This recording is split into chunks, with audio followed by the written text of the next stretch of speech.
आपने ये सुना होगा कि हनुमान जी ब्रह्मचारी थे। पर अगर मैं कहूँ कि कुछ पुराणों में, लोक कथाओं में उनका विवाह हुआ था, और वो भी एक ऐसी दिव्य स्त्री से जिसका नाम बहुत कम लोग जानते हैं। क्या ये सच है या फिर केवल लोक विश्वास? आज हम इस गहरे रहस्य से पर्दे खोलेंगे। हनुमान जी केवल एक देवता नहीं, बल्कि भक्ति का सबसे महान स्वरूप माने जाते हैं। राम भक्त हनुमान, जिन्हें अजय और अमर कहा गया है, जिन्होंने अपनी शक्ति से समंदर लांगा, लंका जलाई, लक्ष्मण जी का प्राण रक्षक, संजीवनी लाकर रामायण की दिशा ही बदल दी। हर भक्त के मन में एक सवाल है, इतने महान, इतने शक्तिशाली और सभी सिद्धियों से संपन्न हनुमान जी ने विवाह क्यों नहीं किया? क्या वो सच में ब्रह्मचारी रहे या इसके पीछे कोई और रहस्य छिपा है? भारत के अलग अलग हिस्सों में, खासकर आंध्र प्रदेश और तमिलनाडु में, एक लोक कथा सुनाई जाती है। कहा जाता है कि एक बार हनुमान जी किशोर अवस्था में थे। उनकी मुलाकात एक अद्भुत कन्या से हुई जिनका नाम था सुरवंचला।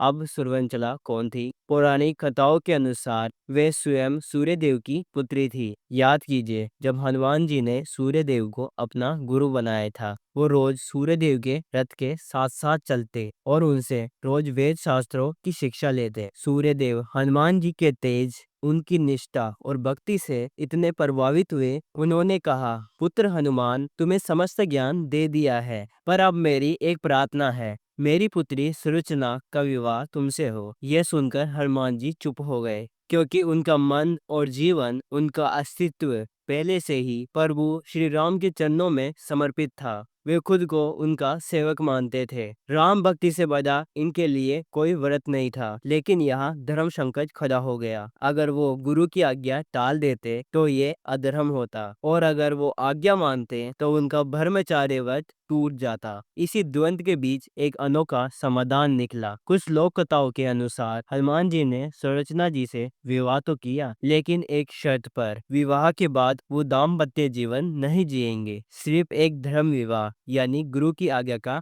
पालन। वाल्मीकि रामायण और तुलसीदास की रामचरितमानस में हनुमान जी के विवाह का कोई उल्लेख नहीं मिलता। यही कारण है कि अधिकांश लोग मानते हैं कि वो आजीवन ब्रह्मचारी रहे। लेकिन दक्षिण भारत में कई ऐसे मंदिर हैं जहां हनुमान जी और सुलोचना जी की मूर्तियां साथ में स्थित है। जैसे आंध्र प्रदेश के कोटापेट सुलोचना आंजनेय मंदिर। वहां मान्यता है कि हनुमान जी ने वहां विवाह किया था। अब इनके बीच सच क्या है? अगर हम इनको दार्शनिक रूप से देखें तो हनुमान जी का विवाह का प्रतीक भी हो सकता है। सुलोचना का अर्थ है वो ज्ञान और तेज का प्रतीक है, और हनुमान जी भक्ति और सेवा के प्रतीक है। शास्त्रों में ब्रह्मचार्य को सबसे बड़ा बल माना जाता है। शक्ति का रहस्य भी उनका ब्रह्मचार्य ही है। कहा जाता है कि अगर वो विवाह कर गृहस्थ जीवन में उतर जाते तो उनकी ऊर्जा बच जाती, लेकिन उन्होंने अपने संकल्प को अटूट बनाए रखा।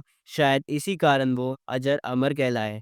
हनुमान जी केवल सीताराम के सेवक नहीं, बल्कि उस आत्मा के आदर्श है जो किसी एक लक्ष्य, किसी एक भक्ति के लिए अपना सब कुछ समर्पित कर दे। उन्होंने संसार को यह संदेश दिया है कि प्रेम, सेवा और भक्ति से बड़ा कोई सुख नहीं। कई जगह मान्यता है कि अगर हनुमान जी अविवाहित नहीं रहते तो उनका मन राम सेवा में इतना एकाग्र न रहता। सीता माता ने भी हनुमान जी को एक आशीर्वाद दिया था कि तुम सदा ब्रह्मचारी रहो, तुम्हें कोई भी परास्त नहीं कर सकेगा। और देखिए, यही सच में हुआ। रावण जैसा महाबली भी हनुमान जी के सामने टिक न सका, क्योंकि उनका बल केवल शारीरिक नहीं बल्कि आत्मिक और आध्यात्मिक भी था। आज जब हमसे सब लोग सवाल पूछते हैं हनुमान जी का विवाह क्यों नहीं हुआ, तो असल जवाब यह है क्योंकि वो विवाह के ऊपर उठकर प्रेम और सेवा का आदर्श बन गए। उनका जीवन हमें सिखाता है, अगर इंसान अपनी ऊर्जा को एक लक्ष्य पर केंद्रित कर दे तो वो असंभव को भी संभव कर सकता है। तो दोस्तों, हनुमान जी का विवाह रहस्य आज भी उतना ही अद्भुत है। कुछ लोग मानते हैं कि वो आजीवन ब्रह्मचारी रहे, और कुछ लोग कहते हैं कि उन्होंने सुलोचना जी से विवाह किया। लेकिन सच चाहे जो भी हो, उनकी भक्ति, उनका बल आज भी हम सब के लिए एक प्रेरणा है।